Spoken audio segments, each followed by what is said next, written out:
Ladies and gentlemen, welcome to The Right Time, a Wave original. My name is Bomani Jones. Thanks for listening wherever you get your podcast. Thanks for watching us on YouTube. Subscribe, like, rate us, review us, give us 5 stars. You only give us 4 stars. I'm inclined to believe you are a hater. Got a lot to get to. We are going to talk about what might be the greatest World Series of all time. But first, we're coming off another Mahomes-Allen matchup, Chiefs and Bills. The Bills won. During that game, they threw a number at me that really was kind of staggering when it came down to it.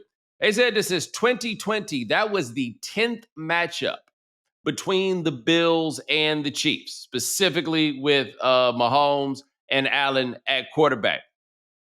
The Bills won this game on Sunday. That is the 5th straight time that the Bills have beaten the Chiefs in the regular season. That's what they were saying. Of course, the Chiefs have won 4 straight times in the postseason. And Ryan, tell me if I'm being a little bit too cynical about this, but once they rattled that statistic off, I all of a sudden felt like, why am I watching this? Right. This doesn't feel like it matters at all. Right. You want at some point, Josh Allen can't lose to the Chiefs every single year. Right. But when we've seen this play out 4 out of the last 5 years, it does sort of feel like we're doing the same thing all over again. Yeah. I was like, damn, why are we here? You know what I mean? Like I really got, they put it at the 4:00 or whatever. Like, I don't know why. It felt to a degree like those Manning-Brady games mattered in a way that it did not feel like this game mattered. Well, we got a lot less of them. Right? I mean, I think they played 10 times over the course of their, 18 or 20 years they were in the league together. We've gotten 10 times now since, again, 2020. Yeah, I think the Brady-Manning thing was also so compelling early because it was a while before we actually thought that Tom Brady was better than Peyton Manning, except for the fact that Brady's teams kept winning. Then we got to a point where Brady seemed to be Manning's equal, if not superior, and then Manning's performance or his team's performances relative to the Patriots also started to pick up, right? Like I would say the Brady career is interesting because when Tom Brady was his best was probably between the years 2005 and 2013 when they won 0 Super Bowls. But, the Brady Manning matchup kind of had its ebbs and flows that were very, that are kind of in line with the point that gets made there is that it's not always about this one person.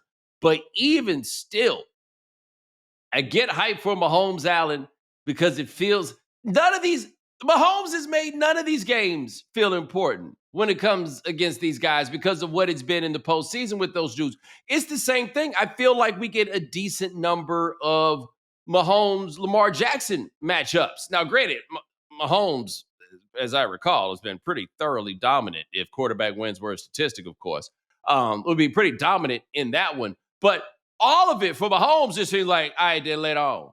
Like, I watched the way he dapped Josh Allen up after the game. They seemed to be pretty warm and friendly. And if I was Mahomes, I'd be warm and friendly with all these guys, too. If I was Josh Allen, man, fuck that guy.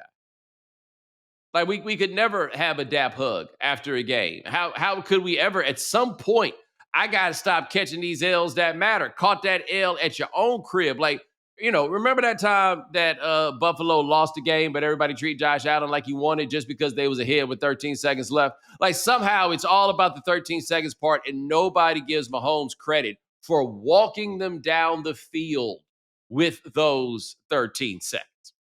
Anyway, we give Josh Allen a heap and helping of credit for that right there. And I think we still watch these games in the regular season also, man, maybe this will be the time that he overcomes, except it seems that he always overcomes these. That being said, the Chiefs are 5-4, right? We have developed such a startling level of respect for them because, of course, part of this is they got better players or more guys have come back. Since early in the year, this is not the team that lost those games early. At that same time, this is still a team that's 5-4. They're not going to have home field for the playoffs. As it stands right now, it is going to be a little bit tough for them to win their division. Like, we're at the midpoint of the season. They're 2 games behind the Broncos. They're a game behind the Chargers. Like, they have ways to go to get to that point. Anyway, the Chiefs gonna win the AFC as far as I'm concerned, Ryan. Am I the only? Like, I don't feel like I'm the only person that's there. Like, once I realized that them playing a regular season game against Buffalo doesn't matter, it really was like, why am I even here? What am I doing? It's starting to feel a little Patriots-esque and a little Jordan-esque. Yes, right. Like there's so much goodwill towards Mahomes and the expectations of Mahomes. And to be fair, I mean, he's been to 5 of the last 6 Super Bowls. Yes. So I think that has a lot to do with it. But they feel inevitable in January in a way that is quite rare. Except Mike was never the equivalent of 5 and 4, and I don't have great recollection, except for that year that the Chiefs lost on Monday Night Football, or the Chiefs beat the Patriots on Monday Night Football so bad that we all thought it was over, and then they came back and won the Super Bowl. That year, like that is maybe the closest thing. They won 3 more Super Bowls. They did after it was over. But think about this. I don't know if you watched any of the Colts and the Steelers. A little bit, yeah. The Colts are starting to look like bullies. They smack the piss out of bums. Like they run straight through bums. And then when they play good teams, not so much. I know they got that win over the Broncos, but isn't that the game with the leverage penalty? Right. The late penalty, and that was, I think that was week 2.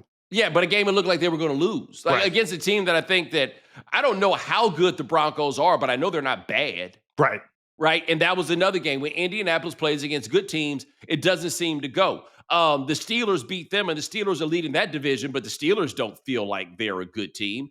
The Patriots also have this tendency of beating up on bums.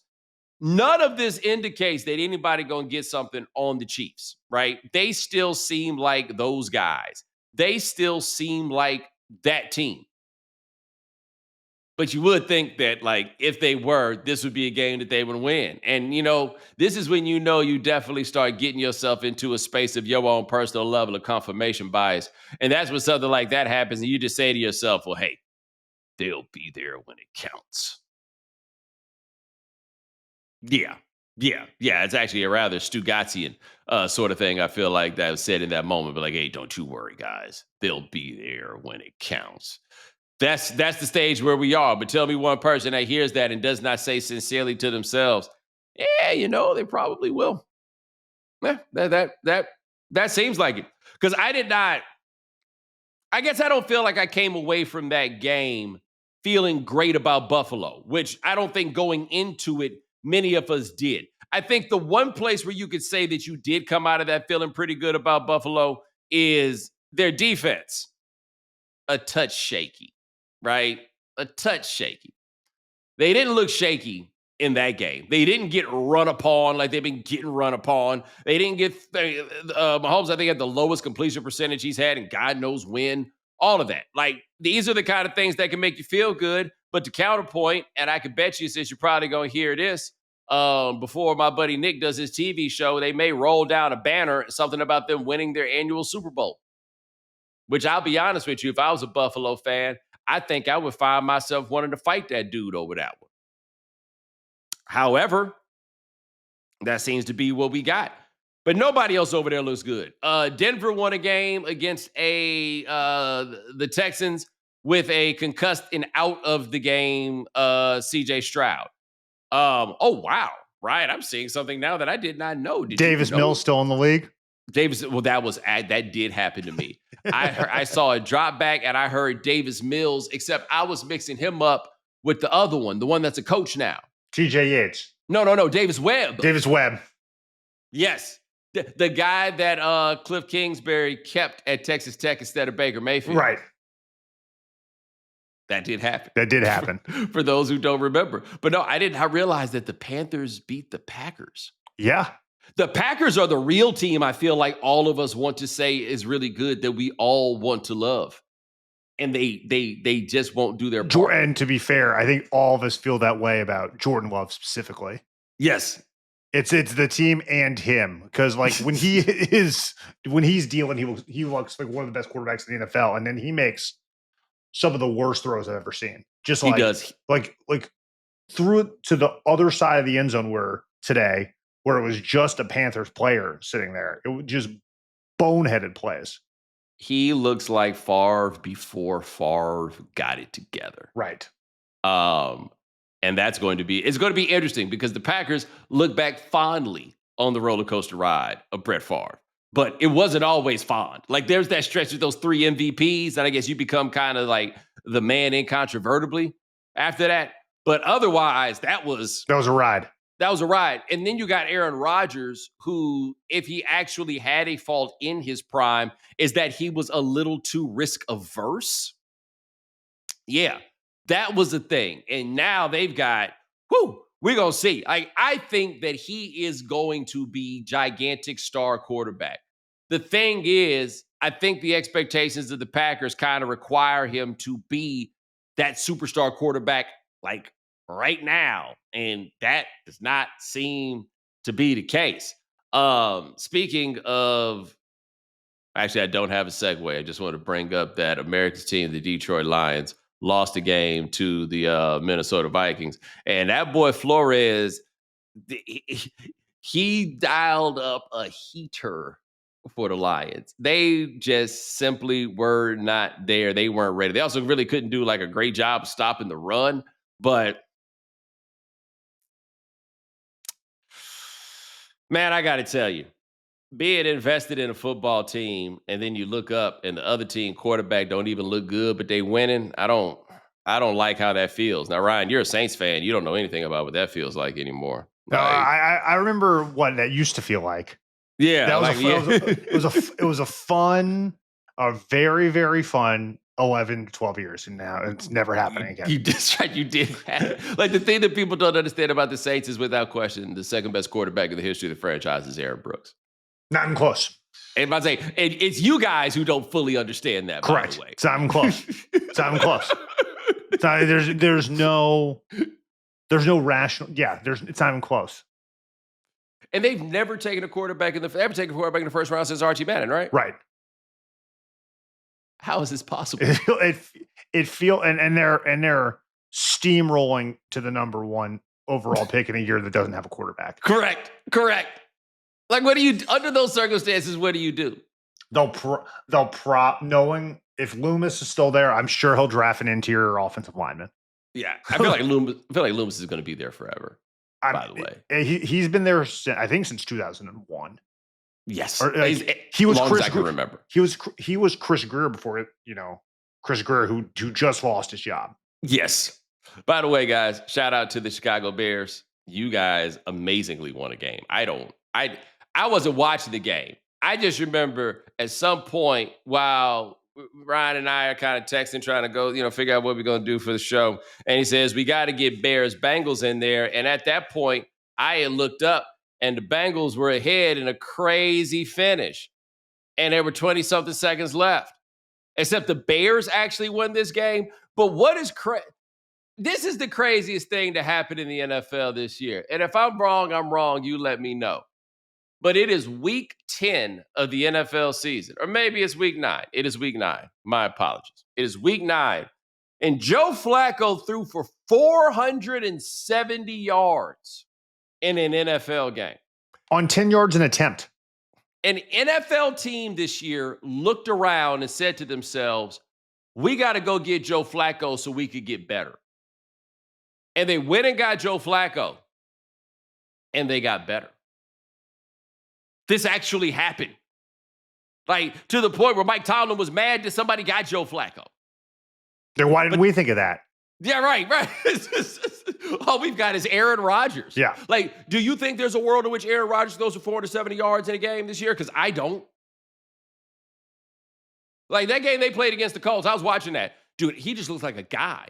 Like, every now and then there are Aaron Rodgers moments, and he has, like, we've been watching Aaron Rodgers now for nearly 20 years, so we know what it looks like to be Aaron Rodgers. He has a very distinct style of quarterback. But no, there's a real live argument that Joe Flacco is a better quarterback right now than Aaron Rodgers. And you know what happens after you say that, Ryan? You remember, well, Joe Flacco did come in the league 3 years after Aaron Rodgers. That's how old these people are. It's insane. What are we still doing here? Don't any of you guys want to go home and be family men? Some form of capacity, whatever it works. Don't you have something else that you should be doing? The last thing I want to point out The Chargers beat the Titans, and that is not a good look for the Chargers because it's one touchdown win over the terrible Titans. But it feels as though, and maybe I'm the only person who has done this, I have completely forgotten about / just stopped thinking about the Chargers for whatever reason. Like once we realized that the Chiefs were going to be okay, I stopped giving those guys any thought or consideration whatsoever. There's a good chance they might win their division. I haven't thought about them in a month.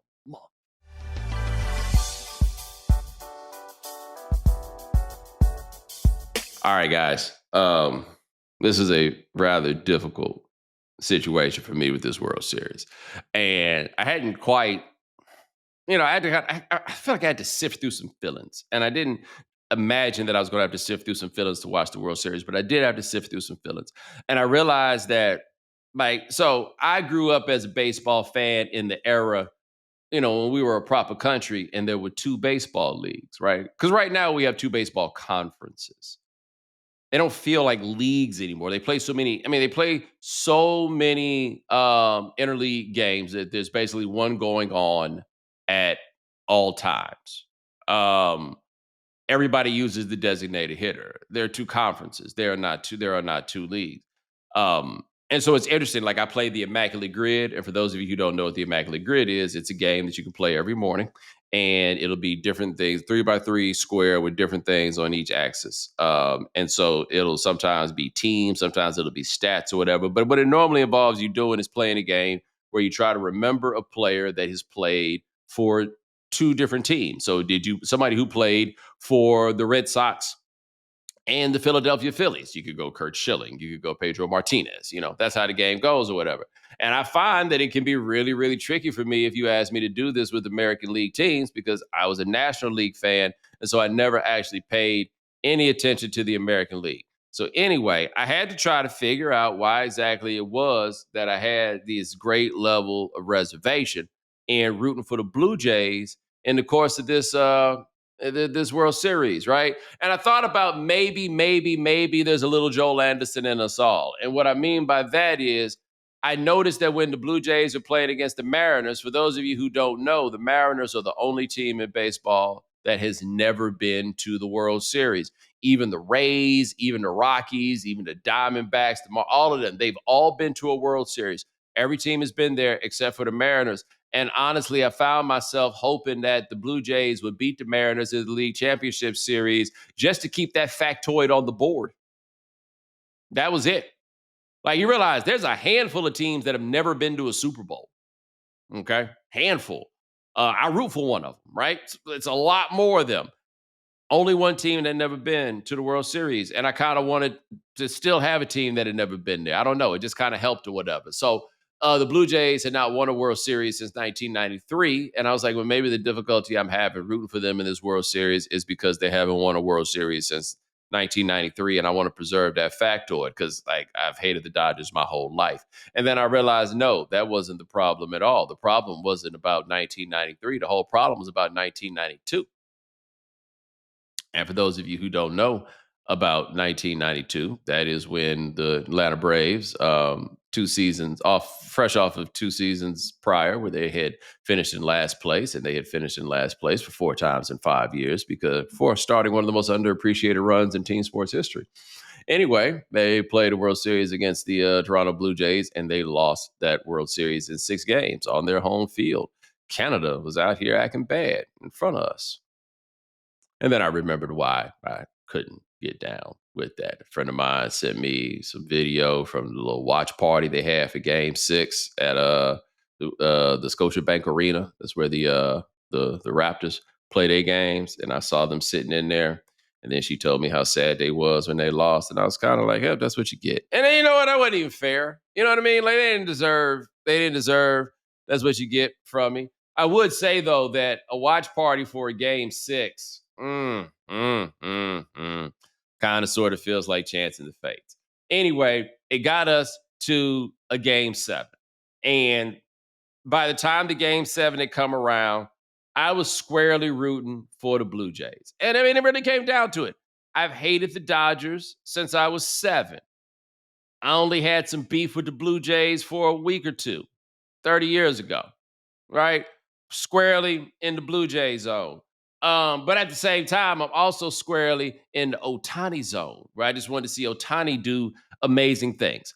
Um, it was very clear. I think Otani got on in the first. He was the leadoff batter, right? And he was also the starting pitcher in Game 7. Let's stop and take a moment to appreciate the fact that Mr. 50-50 started Game 7 of the World Series. Now, it was not long after he started Game 7 of the World Series that it was clear that somebody else needed to be pitching in the World Series, because they was out here. They was making contact off your mans. And in the second inning, I forget who I was texting with, but I was like, I was texting with the homie Tinsley. I was like, yeah, man, they can't throw him back out there in the third.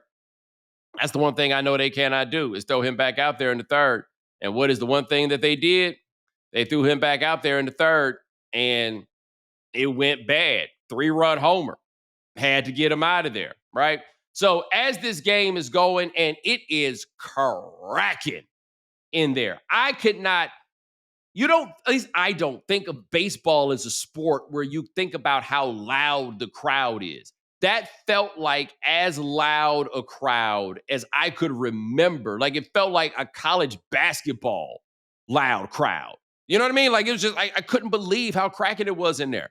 It was loud, and it was like a Duke loud. It was like on top of you. Loud. Yes. Yes. Yeah, not like a college. Like, there's like a difference in like the college football sort of, like it's almost cavernous in a way, because you got the open air stadium, but in the college baseball, they play basketball, excuse me, and it's just loud and they're intense, and it's just every single out and at bat was so intense, and I think the college basketball comp's a good one. Yeah, like, I mean, it was nuts, but then it was a baseball game, and baseball. A friend of mine brings this up every time. Like, he doesn't watch baseball like that. I'm sure he's listening to this. And we talk about this all the time, that baseball is such a perfectly designed and imagined game. But when you think about it, baseball, it has like built-in rock and jock in it, right? Like, when you don't think about it that much, but the truth is, like, basketball doesn't have a 6 or an 8-point shot. Baseball has one of those, right? Like, that's what the multi-run home run is. That it's got that built in, like force plays, the idea behind a force play and everything that evolves around that. It is amazing that the structure of this game has held up the way it has for so long, because it's just so goddamn perfect. And it leads to such moments of not just great suspense, but the ability for everything to change all at one time. And the ability for a person who should not be doing something to flip things up to actually do it. You don't really get that many examples in the other sports of somebody who's not supposed to be the guy to get it done actually being the guy to get it done, right? There are not a whole lot of Bucky Dents in the other sports, for example. Part of that, of course, is 9 guys in a lineup. They're not all there to do the exact same thing. So, all of that, right? But there aren't that many guys who aren't supposed to be that dude who wind up being that dude. Also, baseball has something that the other sports don't really have, which is the slump, right? There aren't that many guys that wind up in situations where, like, hey, what's going on? Hey, man, I've been dog shit for like a month now.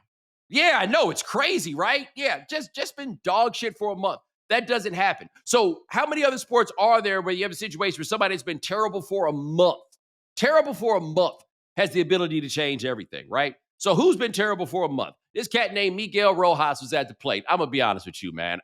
I ain't never really heard of that dude until this series got started. Sorry, I'll be there every day. But as he's coming up, and he's barely played recently because his bat has been so non-existent. And what I was thinking about is the whole way the broadcast kept trying to talk about whether or not Otani was going to get another at bat, right? Is Otani going to get back to the plate? Is Otani going to get back to the plate? And then finally, he had enough of a change. Somebody had gotten a hit that was like, okay, we're going to get Otani to the plate. That is going to happen. And then I thought about it, and I felt like it was a terrible setup for our mans, because at the way it was shaping up, Otani could get to the plate, and at once not only make the last out in the World Series, but the way it was shaping up, Ryan, he would have also been the losing pitcher. And I Right. know how we are. We would have given him no grace for this. Because quietly, did he have a great postseason or an okay postseason with some great games? Right. Like that's the kind of questions you start asking. Yeah, but that's. I mean, it was a fair question to ask. Right. No matter what, this dude Rojas had. I mentioned Bucky Dent. There's Ozzie Smith with the home run in 1985. You can go through and get a few other people. This guy who's hitting in the 9-hole hits the home run that ties the game. And I am personally so glad that I don't root for the Toronto Blue Jays because I saw everything or heard everything change right in that moment. The next batter was Ohtani, and he hit what would have been the third out that would have ended the game if Rojas had, or it may not have ended the game, but no, actually, no, that would have ended the game. It would have been it. He just hit a fly ball to left field. My buddy Nick made the point that he can't think of any team that's ever come closer to winning a World Series that did not win the World Series. And I got to thinking about that. It made me think about 2002 when Dusty Baker makes the pitching change and lets the pitcher keep the ball. That my buddy Kirk will never forget as we watched that game together. And he is a Giants fan. And up to that point, the Giants had never won a World Series in San Francisco, and they chanced the fates. And the Angels wound up winning that game. The 1991 Atlanta Braves, though I guess they were only but so close. It was 3-2 after game 5. They went back to Minnesota, and Jack Morris threw 10 shutout innings. I mean, what can you do, right? What can you do? 2001, the Yankees, it felt like, I mean, game 7, you're up, and Mariano Rivera comes in the game. I think that's as close as any team was ever going to be, thinking they won the game. But the game was on the road. This was at the crib, and it felt like they'd owned that game. And credit to the Dodgers for just keeping on chopping wood, right? Because it's not like they swung this on a grand slam. Little by little, just kept coming back a little more. And this is why you can't stop scoring runs. There was a 3-run homer in the 3rd. They scored one more in the 6th, and then they did not score again. That game, by the way, had 25 combined hits in 11 innings. 25 hits. That's the other part that can make baseball so interesting, is that it feels like everybody should have had a lot more runs after all those hits that we saw, but you couldn't necessarily string it together. Then we get to the postseason baseball thing. So what we got now is coming out of the pen is not these guys that ain't good enough to be starters. It's these starters that are too tired to pitch a whole game, but they just coming out there. Like, it's like every time somebody goes to the bullpen, it's like, damn, you've drawn another face card, huh? Like, damn, we just drawn another ace, until you get down to Yamamoto, who threw 100 pitches the game before. And he's the one that's got to shut this down. Right? I don't know, Ryan, if you saw that clip of right before he faces Vlad Guerrero, where he gives him a tip of the hat, and then it's like, yeah. He's like, shit. Yeah. Yeah. I saw a few moments from pitchers where you could see it on their face. Like, after it was done, like the Bassett dude, I think, for Toronto, got to the end of one of those innings. And I've never seen this more clearly. Or maybe I'm older and I watch games differently. Like, I'm reading emotions a little differently. No, you could see the weight on every single pitcher's face in the extra. Yeah, as soon as they walked off the mound, just like, oh, man. Because I remember, like, when I played baseball in Little League, and I was never going to be like no big league player, but I was like baseball was my thing, right? And I remembered, like, I was a decent pitcher for the levels that I played at. And I remembered how much I loved if you were rolling and you were standing out there and it was all you and you were in total control of everything. Because I always talked about this, that baseball is like such a great smart kid game, right? You know, if you had just taken the time to figure out everything else, your peers probably had not. You have all these little situations that can only come up at certain times. Yes. And if you watch baseball every day like I did, you knew them all. Right. And the other kids, not so much. Not a clue. Right? Like, you know how to play. But the other thing about baseball, especially as a pitcher, was everybody got short arms. So they all had to stand real close to the plate. And all you had to do with a little bit of control is keep hitting them with inside heat. Right. Inside heat was unstoppable. But I remember how it felt. But I also remember every now and then you get your shit rocked. And nothing ever felt more solitary and more lonely And you the one that's got to pull it together. It's the closest thing to being an individual performer in team sports. It's both sides of that, being the batter and being the pitcher. It's me and you, and we doing this for everybody.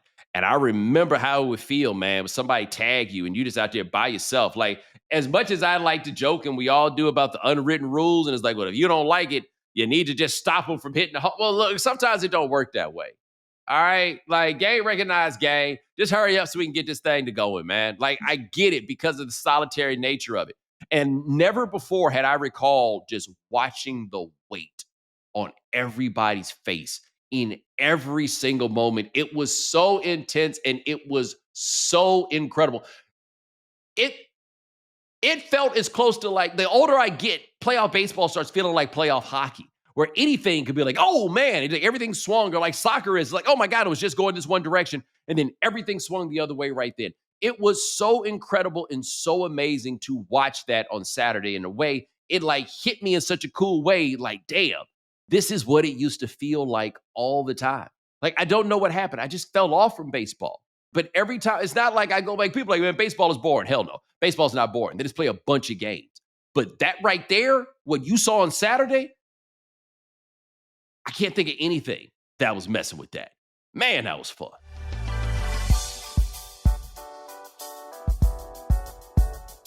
All right, Bo, let's get to some stories from the weekend. It's another Monday, so another coach has been bought out for 8+ figures. Auburn fired Hugh Freeze after going 6-16 in SEC play. He will be receiving a $15.4 million buyout. Bo, your thoughts? Yo, so the real problem with this stuff in college sports is the people got too much of voice. And this is what I mean by that, right? I want you to stay with me here. You tell me if you understand where I'm coming, the point that I'm making here. Once the word gets out that we're going to fire your coach, or the coach should be fired, or it feels like he's going to get fired, it basically becomes a self-fulfilling prophecy, in large part because of the effect it then has on what's more important than anything else, the getting players thing. Right. Now, maybe that's a little different now because it's a little bit more about money, and the player mobility is a bit greater. But if everybody says you're going to fire your coach, you wind up having to fire your coach. Now. Yes, right. Especially with early signing day, we got to hurry up and we got to make decisions and we got to do this or whatever. And so you wind up in this place like Auburn, where it feels like if you're not going to fire him now, you're going to fire him later. So basically, you go ahead and you have to make the move. But who is Auburn going to hire in a year where LSU is open, Penn State is open? Who else? Florida is open. That's the ones we definitely know. Those are ones we definitely know. Like, and truthfully, Auburn is not that much a better job than Virginia Tech. It's better in the sense that you probably get more money, right? The ceiling of what you can do at Auburn, at least it used to be a bit higher, but put the expectations of it on the other side. And I mean, that's a tricky, tricky job. You'll never be, your top rivals are Georgia and Alabama. And you have to play them every year. Yeah, you play them every year and you'll never be consistently as good as them. Yeah. Unless they're fucking up somehow. That's the only way you're there. So, okay, so Auburn's going to fire Hugh Freeze. The likelihood that they get a better coach than Hugh Freeze, not that high. So, like, I understand why it is that you decide you've got to fire James Franklin. It's been however many years, right? You know, I get why these decisions get made. But at some point, there aren't enough good coaches to go around, and somebody has to look and say to themselves, hey, guys, maybe we should wait till next year. But no. That's not what's going on here. So no, everybody's going to be out here and they're spending these buyouts. And I've been thinking about this with your guys, with LSU, and what's going on with Woodward and the hell that he gets because Brian Kelly has this giant buyout. And it was bad business of Woodward to give him the buyout. They're also blaming him for the Jimbo buyout, which isn't entirely his fault. Correct. Yeah, it was like a little bit of Ross Bjork. Yeah, Bjork extended him. Right. Like, that's how you wound up there. But the truth is, that was what the market became on these guys, is these giant buyouts. Like, Woodward at least learned his lesson because it wasn't a lump sum buyout. Right. Like it wound up being with Fisher. But the point of these buyouts is to stop you from firing coaches. Like the point of the buyout is everybody basically saying, so we're in this for a while, right? Okay, cool. Let's go. We're in this for a while. But nobody can be in it for a while anymore. Like, the buyout is supposed to make you get some sense about yourself. Instead, y'all just pass the hat. Pass the hat. See what'll happen. And Auburn, which really didn't want to make this move because they've been looking for coaches. Okay, after they got rid of Malzahn, by the way, have not been able to get a coach as good as Malzahn since they got rid of Malzahn. But you can't do this every year. But you know what else you can't do every year? Lose 4 games in a row. So what all is everybody supposed to do? I don't know. But if I'm any other school, we're not firing. If we're anywhere near this class of people, we're not firing our guy. There's nobody left for us to go get. Jimmy Sexton only has but so many names to refer us to. Trace Armstrong only knows so many people. Right. I mean, at some point, like we've talked about this a little bit with the LSU thing. Like at some point, you're going to be hiring the 7th or 8th best candidate. Well, I mean, I know who LSU needs to hire. This is a no-brainer decision for me right now. You don't need a forever hire. You just need your team to play a little tougher, right? Be a little stronger at the line of scrimmage. You need somebody with a proven track record, perhaps. And you need somebody that'll make the locals feel good. Don't do it. Don't do it. I know what you're in. Who am I thinking about? Do it. Use the voice. Do it. I want to come back to help LSU get back on track. Go Tigers. He ain't got to stay long. If you tell him, Ed, we just need you to get this back off the ground, baby. 2-3 years. If whoever they do bring back, I promise you they will find a job for Ed, or if they have any sense about them. Ed Orgeron will be involved. Hey, man, Ed Orgeron had practice like the boys club. And Ed Orgeron had the wayward sons and them single mothers out there participating in drills. Ed Orgeron was trying to get back to the community, and y'all find him for that.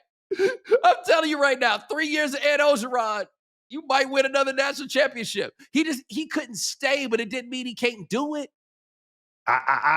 It's very amazing that has become more widely known and more publicized than when he was at the head coach of Ole Miss and took off his shirt and tried to fight everyone in the locker room. In the first meeting with the team. Look, I saw something on the internet where Ed Orgeron said that when he was at USC, he was recruiting Adrian Peterson. And a big part of why Adrian Peterson wanted to go that was his white whale.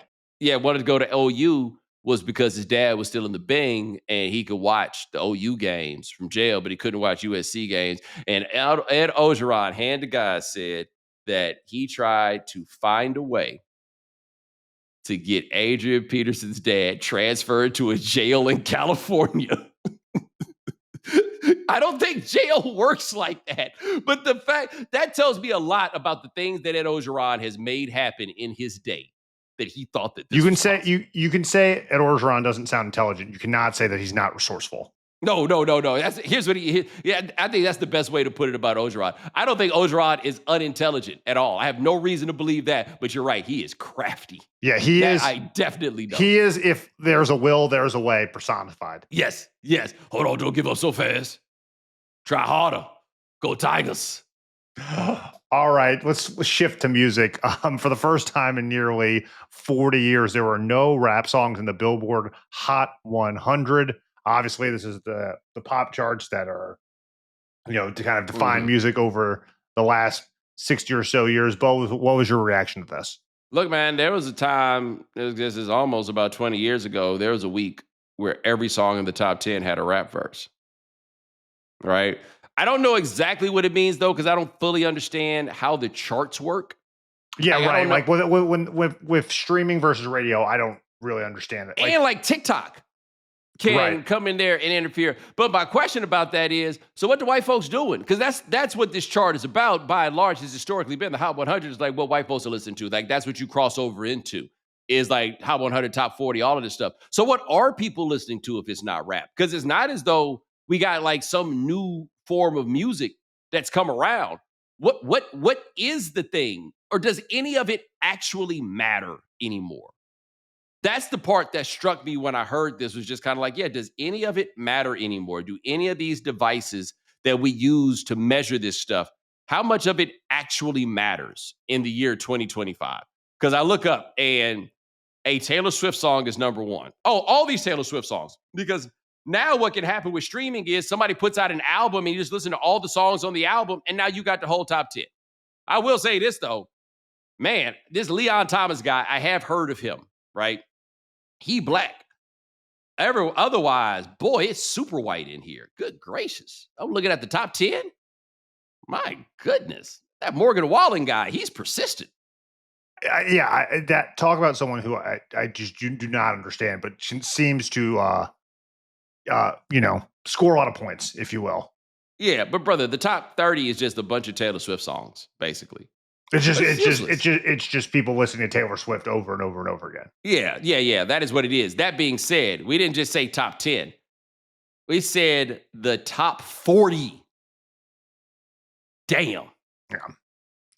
All right, let's shift to something a little bit more serious. The government is still shut down, and the Trump administration must make a food stamp decision. Federal court gave the government a choice. It can make full payments by Monday or partial payments by Wednesday to spare low-income Americans from hardship. This is dealing with the SNAP benefits that affects roughly 42 million Americans. Bo, what was your reaction to this news? I mean, the whole thing for me, this has been the great discussion that people have had, is I had no idea that many people were on SNAP.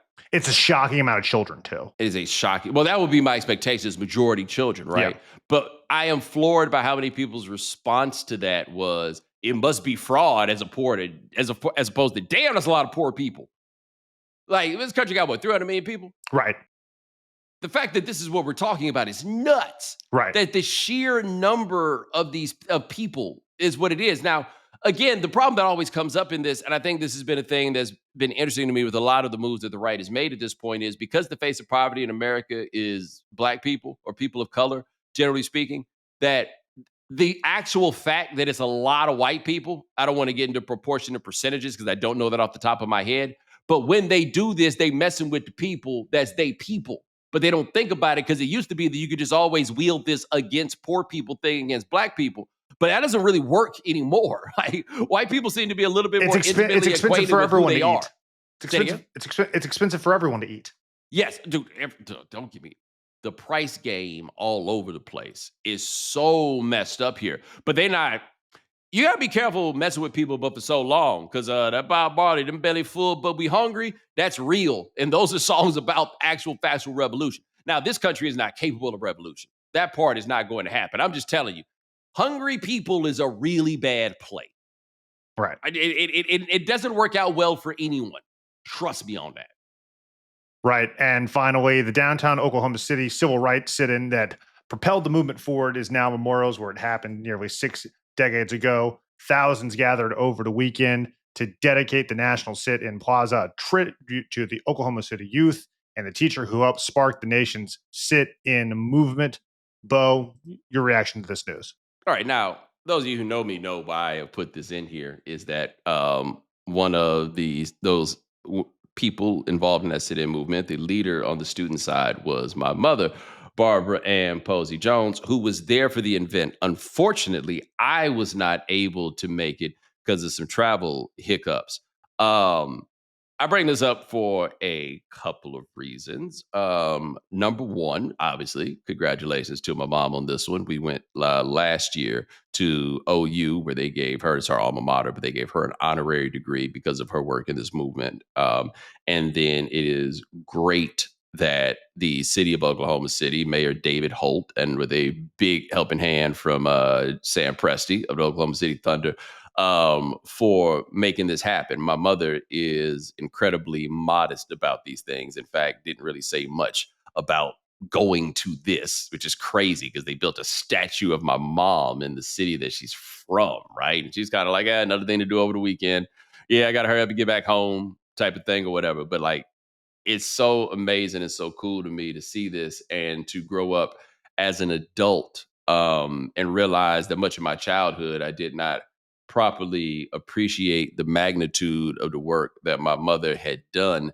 And as I actually thought more of it, that feeling like the world didn't know necessarily or appreciate the magnitude of the work that she has done. Now, these sit-ins in Oklahoma City, what's important to note is that if you are a student of American history or Black history, specifically, you think of the first sit-ins in this country being in Greensboro in 1960, but no, this is 1958. There was a sit-in in Wichita, Kansas, before the ones in Oklahoma City, but these are the second, and these were led by children who went into this department store and sat at the lunch counter for 2 days and endured the hell that the locals inflicted upon them for 2 days until the third day they were served. And just like that, they integrated that whole chain of schools. And then I found out, which I didn't realize, that after my mother went to college, that they took the party to Norman and they were shutting shit down up there too. And this is going on in Oklahoma City, where she's 15 years old. Like, this is amazing stuff. And it's so dope for me to get older and to appreciate how dope it was and to see other people appreciate it. But another reason I brought this up that I think is important. Look, Oklahoma is not a progressive place. I say that as a statement of fact, not as an insult. That's something I think that we would all agree upon. But in this time, especially where we're seeing people roll back so many things. And look, maybe this monument would not have come about if the idea to get it going did not get started, until later, until like in the midst of this whole Trump situation. But the truth is, we watching them dial back this stuff all over the place. And I have to send a shout out to the city of Oklahoma City and to Mayor Holt for the fact that they did this. Like, that is a Republican mayor. Now, he's a different kind of Republican than a lot of them that you would know, but the decision to do this and to commemorate this in this town, in a place where you would not think that that would necessarily happen, I think is a really, really, really big deal. Like, I actually had talked to them about giving them some money to help with this that I never got around to doing. My bad, guys. Let me know if I could, put something on it after the fact. But anyway, it was interesting. I talked to the mayor on DM on Twitter and I said, hey, man, I would like to talk to somebody about helping with the project. And he says, well, the guy you should talk to, you probably know who he is, Sam Presti.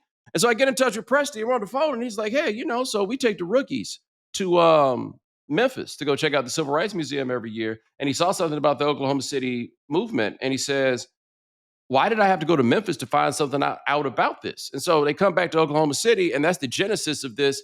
And then they actually made it happen. And he was there on Saturday and was kind enough to speak to my mother and to like send me videos and stuff of her there or whatever. But I got to give those people the credit for helping to make this happen in a time where people want to do anything but acknowledge these sorts of things. They did that and they did it up. So thank you to them. But again, congratulations to the dopest lady I know.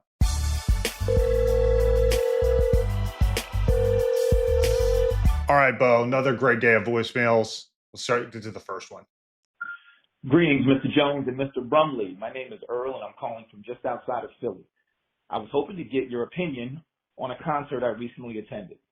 Raphael Sadiq came to town, and my wife and I decided to drop the 400-plus fees to check him out. We figured he's a great musician, a solid songwriter, and between Tony, Lucy Pearl, and his solo projects, we figured we were in for some jams. Turns out it was basically just a TED Talk / documentary with a live score. My question is, do you think artists are obligated to go like the OJs and give the people what they want? Or do you think artists have every right to express themselves any way they want, and we just hope we get lucky? As an aside, we saw Stevie last year, and he didn't play ass. Been with you since an interview you did with He Who Shall Not Be Named. Thank you for all that you do. I'm up on you. Shout out. I ain't even sure who we not naming. Like, I know the one guy we don't name on this show, but I never interviewed him.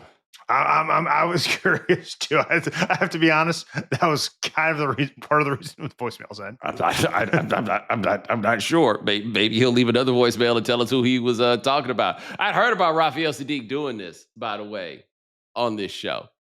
I'd heard that. I don't know. I mean, this is what I think generally. I went to a Sturgill Simpson concert.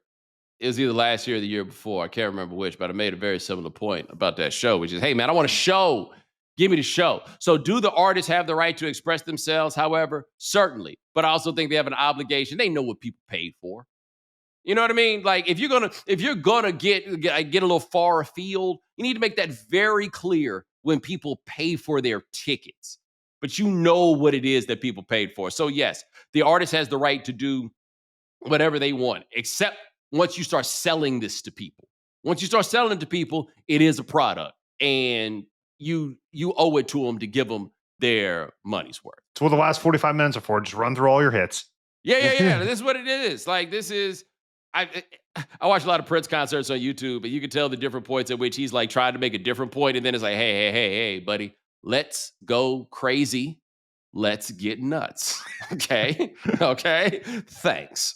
All right, here's our next one. What's going on, Bomani Jones podcast? Mr. Jones, I just want to ask if you, any games really stand out to you in any sport or any field even, which is just a historic ass whooping. As a University of Iowa alumni, my freshman year was the 2015 season in which the University of Iowa Hawkeyes met a man named Christian McCaffrey, in the Rose Bowl against Stanford.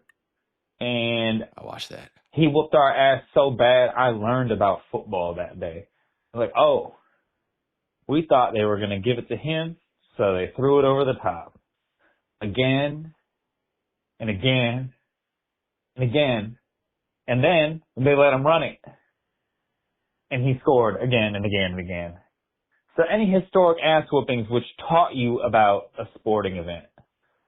All right. Peace and love. Thank you.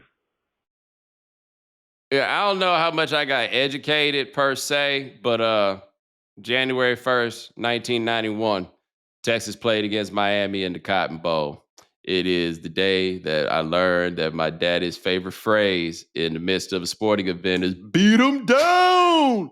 46-3 is the final score. That's Miami won that game, scored 46 points with over 200 yards of penalty. On the opening kickoff, Robert Bailey knocked the kick returner unconscious. It is the most thorough beatdown of any sort that I have ever seen. And I've watched the Rodney King video. Never seen anything like this before in my life. Never again. Never will. It is. And for those of us who are old enough to remember it, we will never forget it. I know Joel Anderson's probably favorite football game of all time. Can't even blame him. Just yikes. Just yikes. That's the one. You can show games with bigger scores, like that time Joel Anderson's alma mater got beat. What was it, like 100-7 against Georgia? I think it's 62-7. 62-7. There we go. Nah. It could have been 100-3. The way that Texas got their ass whooped by Miami in that game. Oh my goodness. That's gold standard. All right, here's our last one. Hey Bo, this is Grant from Orlando. Y'all talking about Wemby reminded me of my college experience. So I'm a big guy. In college, I'm 6'2", around 245, 250. So big guy. People always ask me if I played football. I did not. But because I was a pretty lackadaisical student, I was always in summer school. So I was there with the football players and basketball players every summer. So I was always playing pickup with them because there weren't a lot of folks around. And so if they were playing pickup, it was pretty fun. And obviously the basketball players did not play as much as the football players. But one time towards the end of summer school, I am on the court and I'm on a team with a bunch of football players against the basketball players. You know, tensions are high. They hate losing to each other. You know, all football players think they can hoop. All basketball players are really disrespected by that. I'm guarding someone on deep on the bench, doesn't play very much. But like I said, I'm a big guy, so I'm in the post, and my man gets beat on a pick and roll, and so I have to switch onto the big man, and I switch on to Festus Ezeli, who is every bit of 7'1", 260, 270, as we've seen in the league, you know, when he won with the Warriors. So I get switched on to Festus. It's game point. I'm 6'2", he's 7'1". The Vandy Rec Center is looking like a place I don't want to be anymore. So I get switched on the block, and I literally walk off the court and let him dunk that because I'm not getting dunked on. That's my basketball story about, kind of you describing how folks were playing with Wemby. So thanks, Bo. Love the show. I love that. He's like, I'm not even going to try. I don't see the point. Ain't no switches. That's the moral of that story. Ain't no switches. That is discretion is the better part of valor. Yeah. Whatever that expression is, yeah. There's nothing good that could come from this whatsoever. Hell no. Oh my God. I've never heard of somebody catching the switch and just being like, all right, I'm gonna go down the other end. Get ready for offense. right? Save this energy for something a bit more worthwhile. But ladies and gentlemen, thanks so much for joining us here on The Right Time. We do this 3 or 4 times a week. Ryan Brumley handles everything behind the scenes. Thank you, sir. Hit the voicemail line 323-596-7767. Remember, follow The Right Time. Subscribe, like, rate us, review us, give us 5 stars. You only give us 4 stars. I'm inclined to believe you are a hater. And we'll talk to you guys in a couple of days. Take it easy.